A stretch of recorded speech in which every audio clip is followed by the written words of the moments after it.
कुछ रिश्ते इतने ख़ास होते हैं कि वो सिर्फ़ वक़्त माँगते हैं, पैसा नहीं। ये कहानी है दोस्तों एक पिता और उसके एक बेटे की।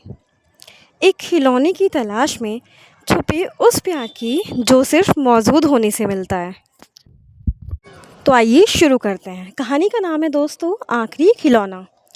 एक पिता विनय जो कि बहुत बिज़ी आदमी था, ऑफ़िस की बड़ी ज़िम्मेदारियों में दिन भर बिज़ी रहता था। काम में, मीटिंग्स में, मोबाइल में उलझा रहता था। उसका छोटा बेटा आरुष रोज़ शाम को उसका इंतज़ार करता। वो कहता विनय से, पापा आज खेलेंगे। वो कहता नहीं बेटा, काम है।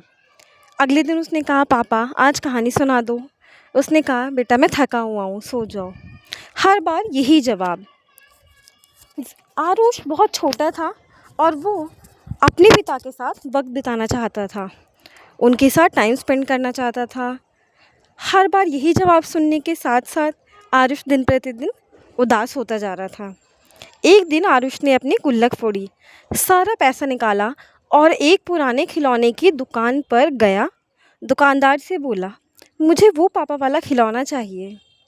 और दुकानदार उसकी बात सुनकर चौंक गया, वो हैरान हो गया। फिर आरुष ने बोला वो खिलौना जो मेरे साथ खेले, जो मुझे कहानी सुनाए, जो मोबाइल ना देखे, जो मेरे साथ वक्त बिताए। ये बातें सुनने के बाद दुकानदार ने आरुष को प्यार से समझाया, उसको हंसकर एक टॉफ़ी दी और उसको कहा बेटा ऐसा कोई खिलौना नहीं होता। ये बात अपने पापा को याद दिलानी पड़ती है, अपने रियल पापा को याद दिलानी पड़ती है कि बचपन कभी वापस लौट कर नहीं आता। और कुछ समय बाद जब ये बात विनय को पता चली तो वो दुखी हो गया और फूट फूट कर रोने लगा।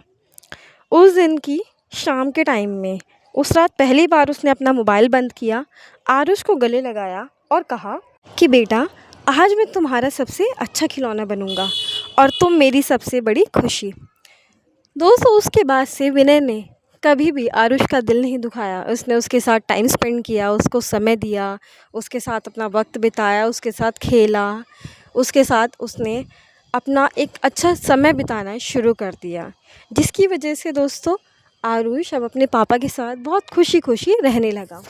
और इस कहानी से हमें सीख मिलती है कि बच्चों को सबसे महंगे खिलौने नहीं चाहिए, बस आपके कुछ थोड़े प्रीशियस मोमेंट्स चाहिए होते हैं, आपका कीमती समय चाहिए होता है, जो कि अगर उनको मिल जाता है तो वो उसमें ही बहुत खुश हो जाते हैं।